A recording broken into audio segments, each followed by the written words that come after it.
Hello, magic makers, and welcome back to the Metaphysical Apothecary. We are your hosts, Shannon and Megan.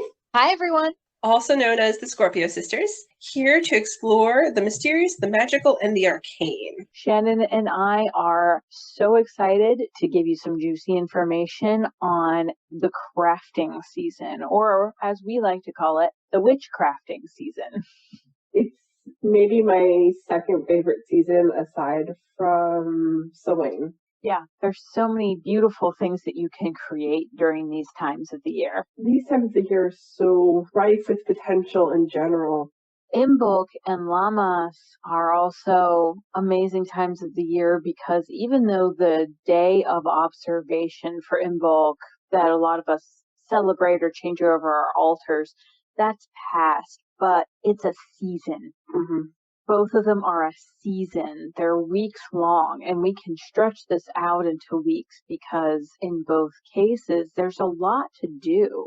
Imbolc is very much the dawn of the year. You can see the sky just beginning to lighten, and you can see the signs of spring on the larger landscape begin to pop up. The days are getting a little longer. You can see the water begin to move under the ice if you live near a place that has water that freezes over. Birds are starting to return. In some areas, you might even start seeing things like snowdrops or crocuses start to poke their heads up out of the ground.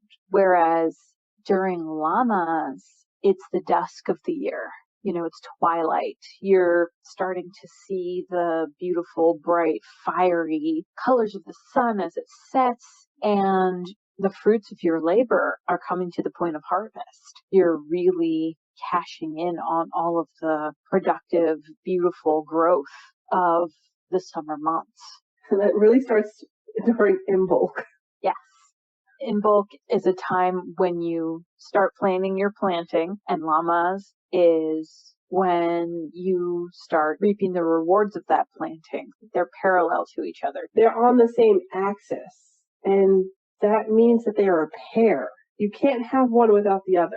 And so being able to talk about both of them at the same time actually allows us to remember that we're prepping now for the next one. Whether you're in the Southern Hemisphere and you're currently celebrating Lammas, you're prepping for Imbolc. Mm-hmm. And in the Northern Hemisphere, if you're celebrating Imbolc, you're prepping for Lammas. Yep, exactly. Basically, we get to enjoy the rewards of each holiday when the holiday comes around.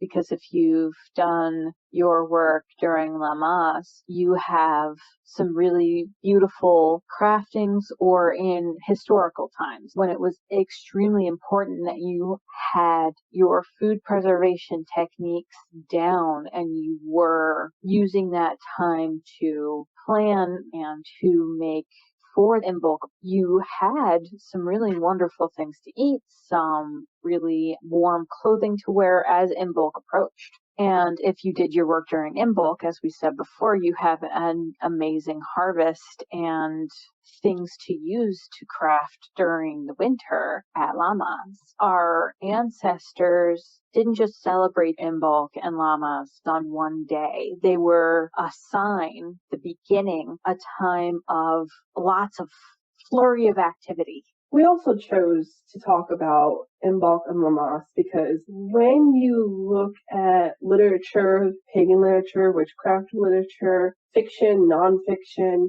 while they're always included, they're not really given a spotlight. Mm-hmm. Our society doesn't understand the necessary actions that our recent ancestors took, all the way to our very distant ancestors had to take during these seasons in order to make sure they did have a prosperous year. Mm-hmm. We don't have to take the same steps anymore. And we've forgotten just how important these 2 seasons were.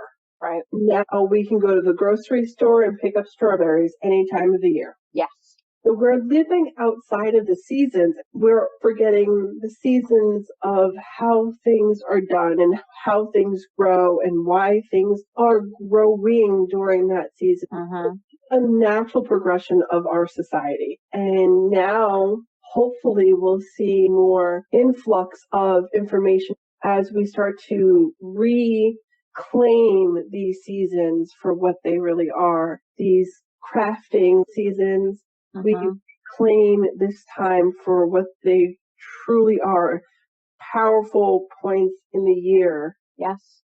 Imbolc and Lammas are powerful times of transition. As we do embrace the rhythms of the seasons, we can embrace our own internal rhythms as well. So taking the time to really enjoy these times of year, whether you do get crafty, whether you go inward and choose to do the growth and the planting and the harvest within your own spirit, or whether you simply just do a small daily ritual throughout the season, it can enable you to get in touch with your own personal rhythm and really expand upon what you're capable of as well. Yes. Let's get into the juicy parts. Let's get into how you get crafty during Lammas and Imbolc.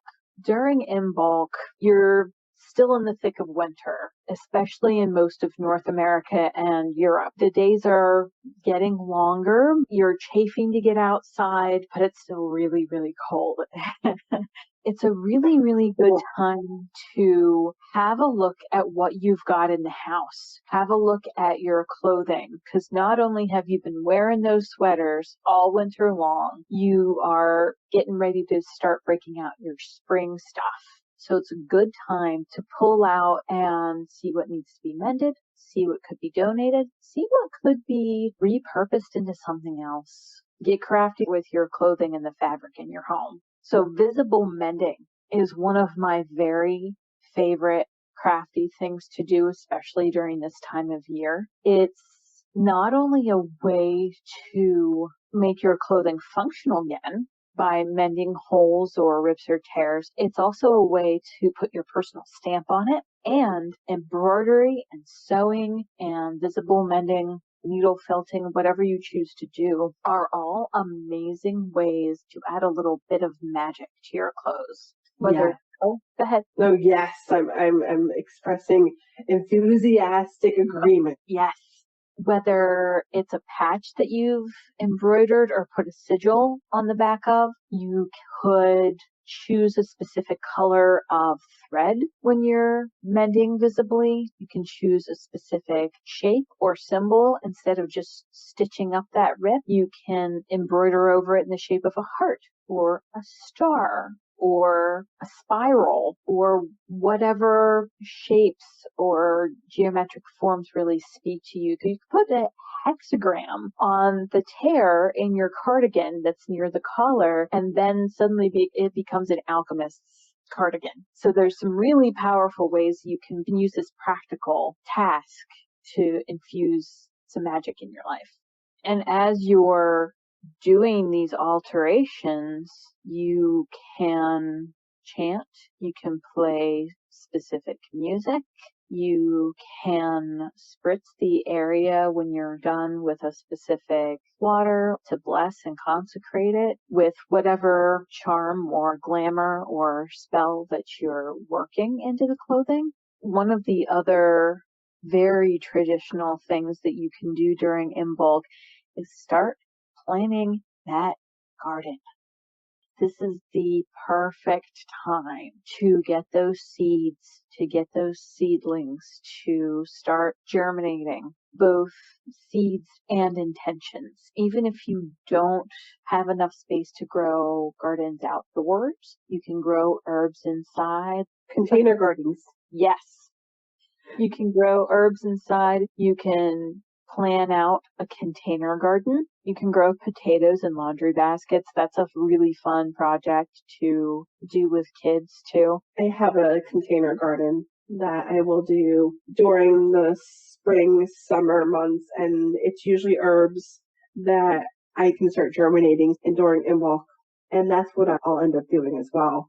So I will pick out the herbs that I'm going to want to work with and learn from, start thinking about my basil, because that's one of the plants that I can grow without any trouble. Lavender, I'll start thinking about and try to germinate, and I'll pick a new one and try to figure out, can I grow this and what can I learn from this particular plant or herb? I keep it small, people. I'm telling you, I do not really have a green thumb. It's black. It causes death. But if you want to try your hand at growing herbs, it should give everyone hope that Shannon can get some of them to germinate and thrive. Yeah. Illegally downloading plants. How do you illegally download plants?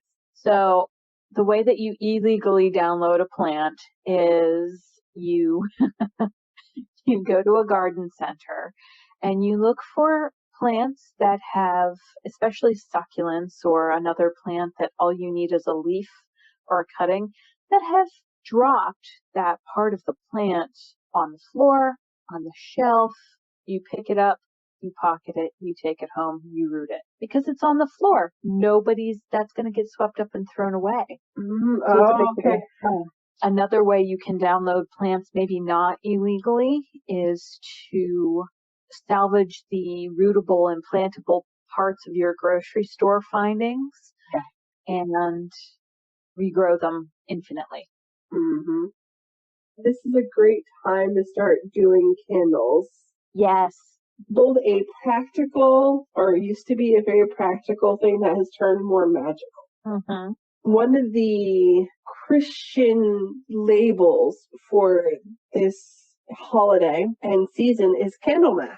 In history, around this time, you've depleted most of your candles, your light source. Mm-hmm. Now that we have electricity, we don't have to think about that. But this is a great time to make your own candles and start prepping for the next seasons with what candles you want to have for the equinoxes, the solstice. Not that I'm going to, because I don't have the space or the materials, but if I could, I would work with candle magic, making candles with sigils that I can carve into those candles, or using herbs, essential oils into the scents of them. And this is a great time to do that. It's a great time to make those candles that you can burn throughout the year. Mm-hmm. It's also a lovely bit of solar magic, because you're creating something that produces light and warmth naturally. Mm-hmm. And then you can use some of these candles that you've created as part of your Imbolc altar. It's also great to have these candles on the side just in case there's a blackout later on. It's a great time to make sure you have a store of emergency candles for light. And it is perfectly okay to use magical candles for that kind of a practical purpose, because magic is nothing if not practical. There's a practical purpose behind every magical thing that we do. Yes, you can always set aside ritual candles, but I make sure to have enough candles that I can utilize in either situation, if I'm casting or doing a ritual, or if I just need an emergency candle. Mm-hmm. Some of the purely magical, ritualistic activities that you can do during this season to celebrate it are doing weather magic. It's when the spring and summer fairies are waking up and becoming active, coming on their season when there's lots of sun and flowers. So they're starting to wake up and become more active. And it's also a time to enjoy one of my favorite categories of food, which is dairy. Yes. Kitchen witchery. Yes, kitchen witchery. That's what I'm really excited about, because that's what I do consistently. Mm-hmm. So me too, especially since we live in urban areas. Kitchen witchery is one of those things that you have access to if you have a kitchen. Yes. Available.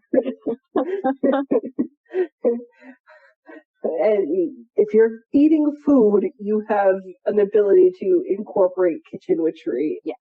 Anywhere that you have a kitchen, hot plate, tea kettle, you can do kitchen witchery. Mm-hmm. And if you have salt and pepper, which is all we had in college, Mm-hmm.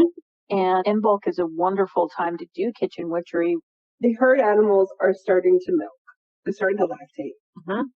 And our ancestors would have started to make butter, cream, cheese. They start the process of making these very delicious things. Mm-hmm. One thing you can do is take a good butter that you bought at the grocery store and leave out a little bit for the fae that are coming in and the fae that are leaving. Yeah. I also love this season for my kitchen witchery because I love creamed soups. Oh my God. And they're hot and comforting. Mm-hmm. And they're so simple to make too. So if you really want to amp up the growth idea and the spirit and season of Imbolc, you can really pack your cream-based soups with root vegetables, celery root, potatoes, onions, garlic, all amazing. You could put all of those in a cream-based soup, and that would be primo stuff. Mm-hmm. Both magically and on your tongue for taste buds. Especially on your tongue for taste buds. Yes. Our vegan magic makers out there can absolutely still participate in this particular kitchen witchery. You can use coconut milk. You can use oat milk. You can use any plant-based milk you want in these cream-based soups. It is a perfectly acceptable magical substitute if you don't eat animal products. In addition to cream-based soups, ginger as being a root-based spice, ginger, turmeric, galangal, and any other dried spices are also appropriate during Imbolc. If you want to go the latte route and make yourself a beautiful ginger and turmeric, any kind of milk you want latte, that can be really, really delicious. Go ahead and put those in a delicious latte with some cinnamon and some black peppercorns or some pink peppercorns, because that not only enhances the flavor, it helps you absorb all the goodness from the turmeric and ginger. Mm-hmm. Masala blends are wonderful because those are a blend of both seeds and roots, and they're spicy and warming and solar powered magically. Not all of us have root cellars anymore. You're pulling resources from your root cellars to use things before you lose things. Mm-hmm. So you don't want to lose the roots that have been harvested starting in Lammas. And around this period of time, your root vegetables are going to start getting soft. You need to be able to use that in some way, shape, or form, so that way you actually feed yourself and your family and your animals. Mm-hmm. You can also make root vegetable roasts. Yes. During this time, which is also delicious. Mm-hmm.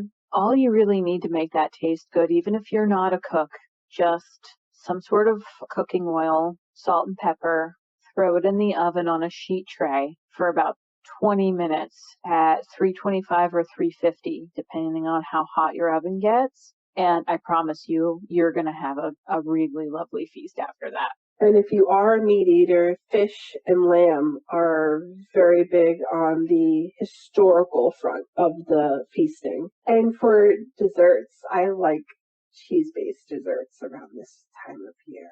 Me too. So obviously there's cheesecake, but don't underestimate the power of a beautiful yogurt parfait. If you're layering the layers of parfait, you can layer them with intention and make that into a spell with many, many layers that you consume, and you absorb that energy and project it back out into the universe and attract to you all of the abundance and protection and good health and cleansing and nurturing that are coming through the changing seasons. You can make parfaits with dried fruit. You can make them with a homemade granola made from oats and seeds and nuts. I like to blend yogurt sometimes with nut and seed butter because it makes it even thicker and creamier, and you can add spices to that as well. So cinnamon, a little bit of black pepper, turmeric, latte parfait sounds amazing. Honestly. Oh, there's nothing better than a winter parfait. So winter parfaits are delicious. Cheesecakes are amazing. I like making homemade cannoli cones. It's so light and airy and fluffy, but you can season it so well with chocolate or lemon. So depending on what intention you want, what magic you want to be brought into your life as you consume it, and or share it with your family. For anyone listening who is salivating over this recipe, you can make them at home. The recipe is provided to you with magical correspondences on both Instagram and Facebook. That's all we have on our topic for today. Thank you so much for listening in, and we hope you'll join us again soon. In the meantime, you can follow us on Instagram, Facebook, and Pinterest for more witchy wisdom, both here and on our blog. And you can also check out our original art on Society 6 for sacred decor and more. Thanks again for joining us. Go make some magic and live your best life. Bye.